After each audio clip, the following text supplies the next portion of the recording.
Olá, pessoal, tudo bem? Hoje eu quero falar um pouquinho para vocês sobre modulação intestinal, né? E ela se refere a quê? Mas antes de começar, eu quero pedir para você que já deixe a sua curtida, o seu joinha, isso vai tornar os nossos vídeos relevantes. Compartilhem com quem tem interesse, né, nesse assunto. Deixe aí embaixo seus comentários, suas sugestões para novos assuntos, que a gente sempre vai estar trazendo algo interessante para vocês aqui no nosso canal. E não esqueçam de se inscrever no nosso canal para vocês receberem notificações quando vídeos novos forem postados.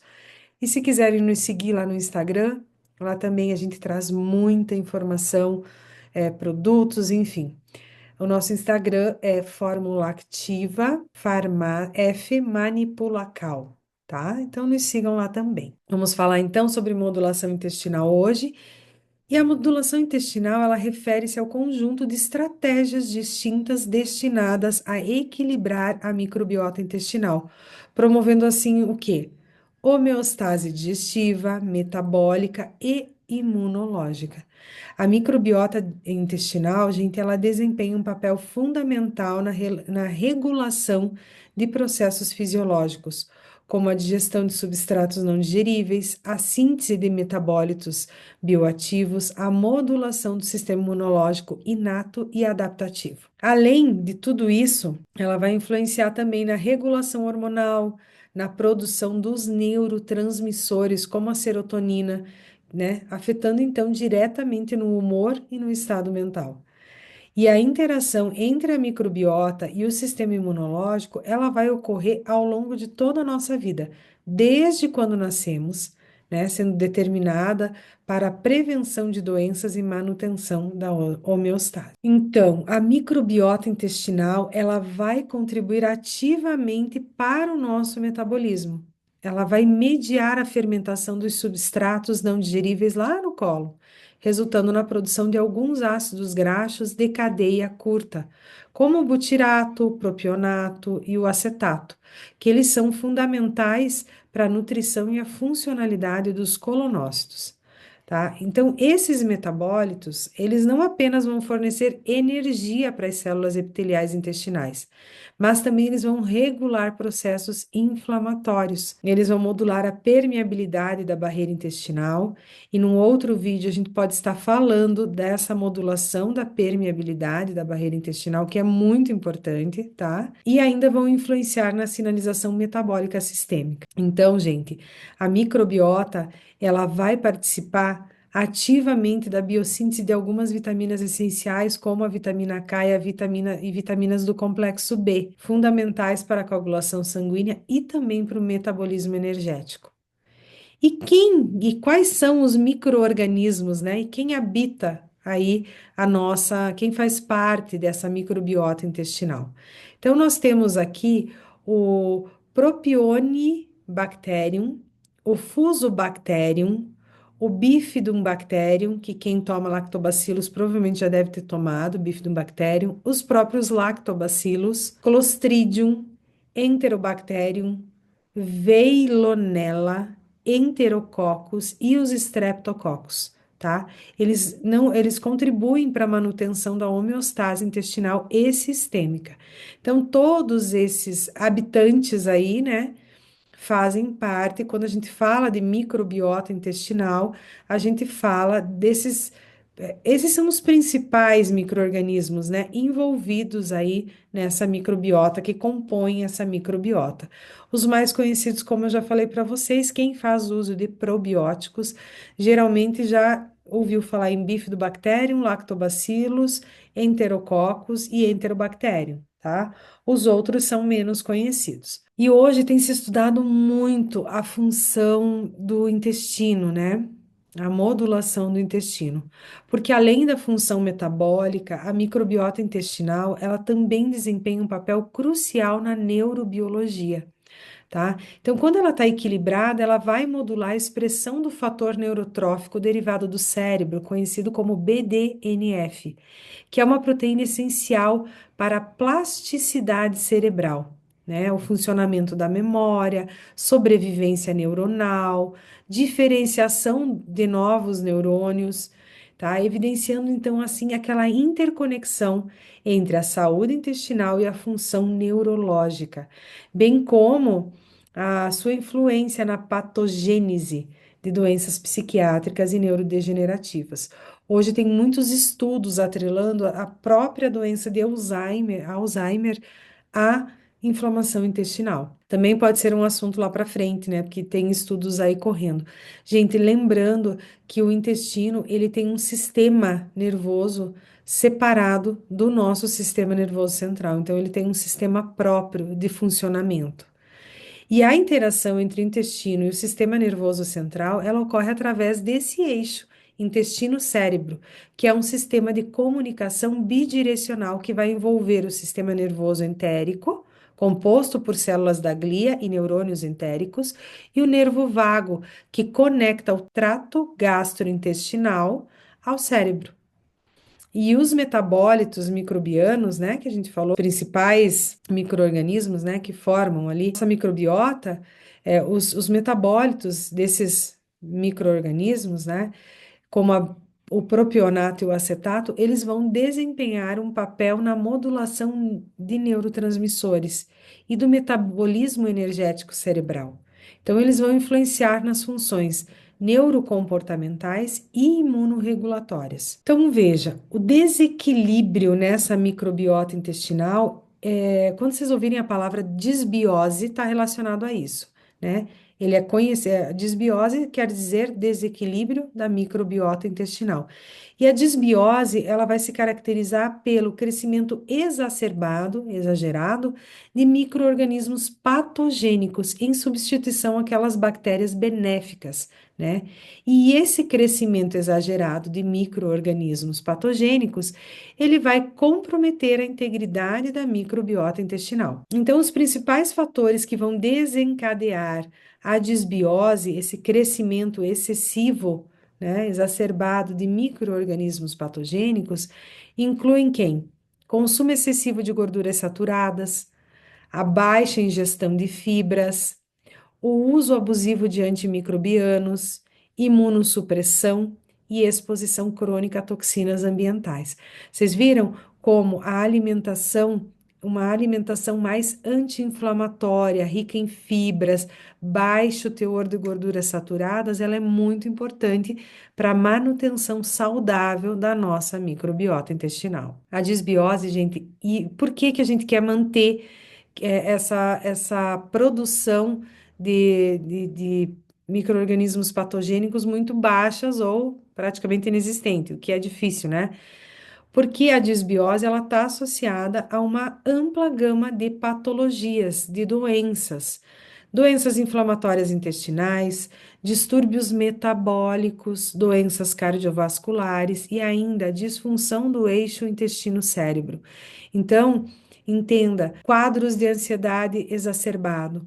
Às vezes a gente vê que alguns profissionais não dão um olhar para o intestino e às vezes a gente consegue controlar esses quadros de ansiedade simplesmente modulando a nossa microbiota intestinal. Além disso, gente, veja, fatores como o envelhecimento, o estresse crônico que nós estamos submetidos, né?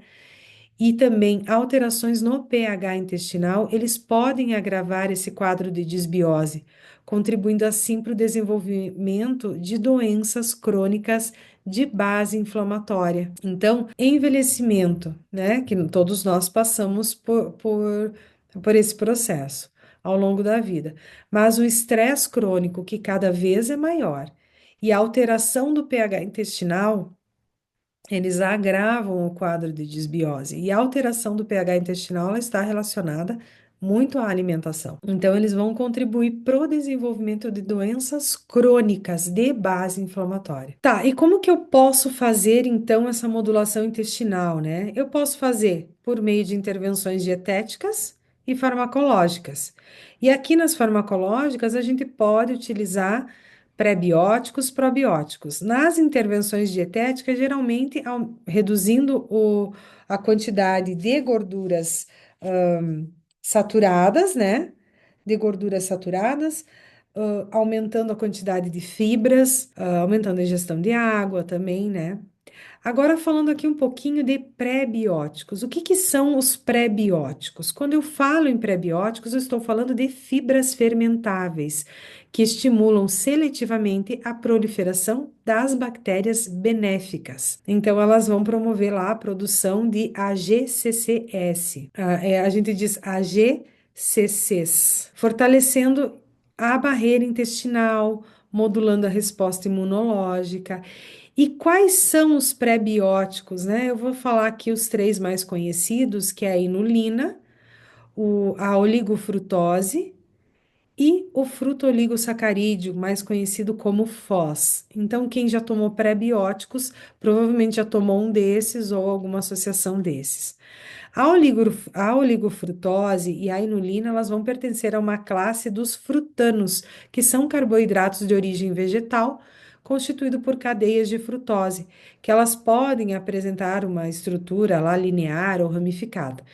E essas fibras, elas são fibras solúveis, não são digeríveis pelas enzimas do trato gastrointestinal, tá? Como no caso a alfa-amilase, a maltase, a sacarase. Então, elas são fermentadas no cólon pelas bactérias benéficas. Elas funcionam como um alimento, né, dessas bactérias benéficas. A gente costuma explicar dessa forma.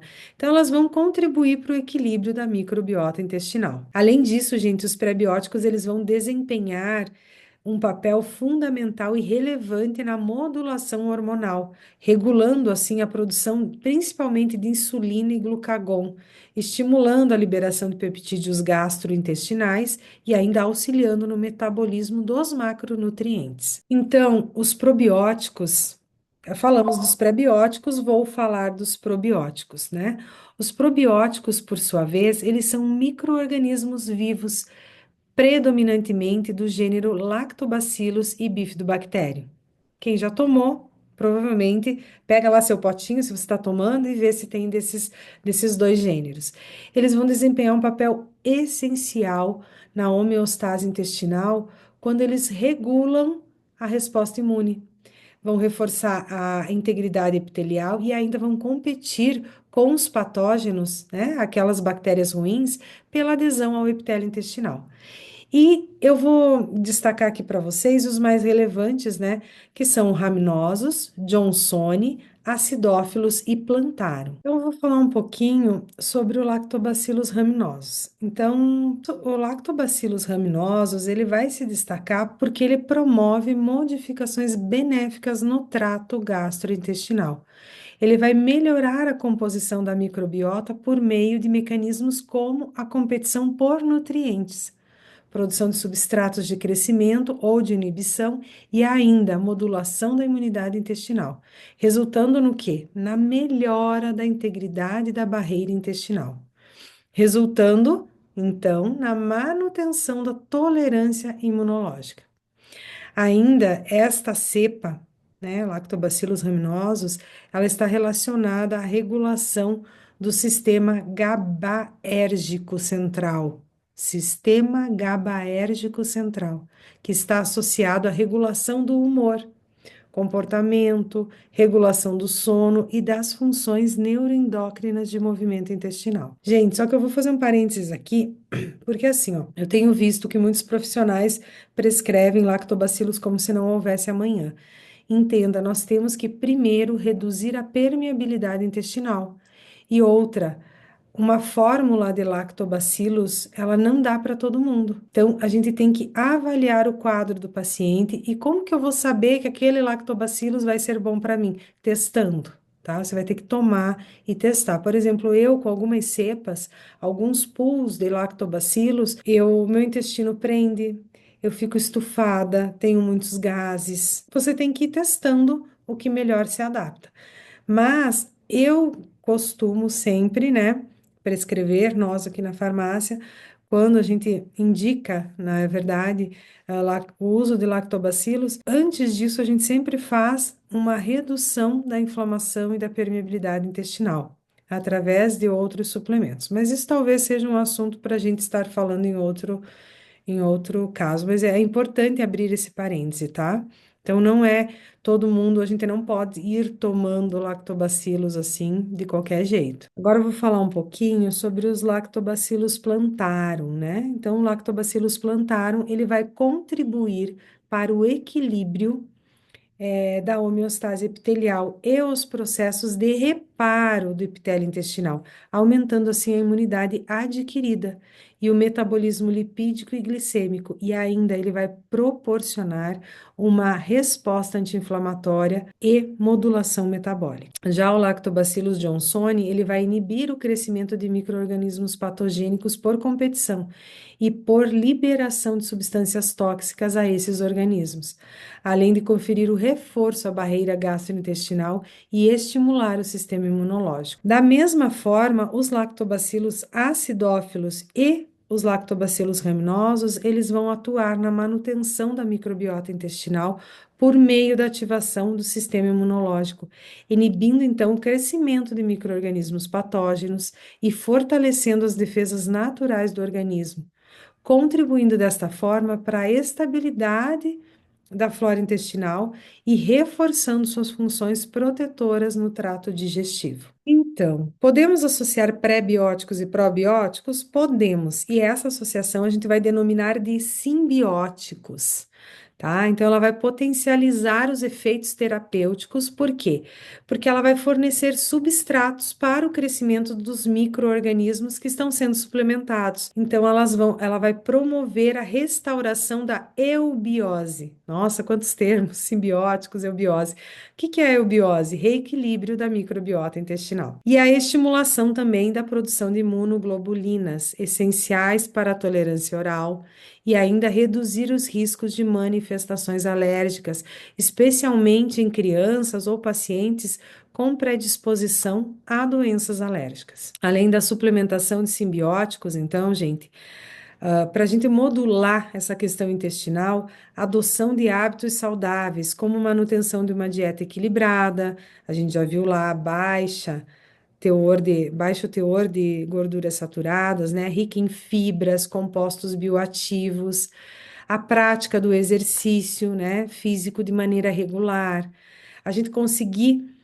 modular o nosso estresse, manejar o nosso estresse, tudo isso vai contribuir significativamente para a modulação da microbiota intestinal. Eu espero que vocês tenham gostado do nosso conteúdo. Se gostaram, não esqueça de deixar o seu joinha, se inscrevam no nosso canal aqui no YouTube, deixem suas sugestões, seus comentários aqui abaixo e também nos sigam no Instagram, Fórmula Activa F Manipulacal. Lá nós temos outros conteúdos, stories de maneira mais sintética.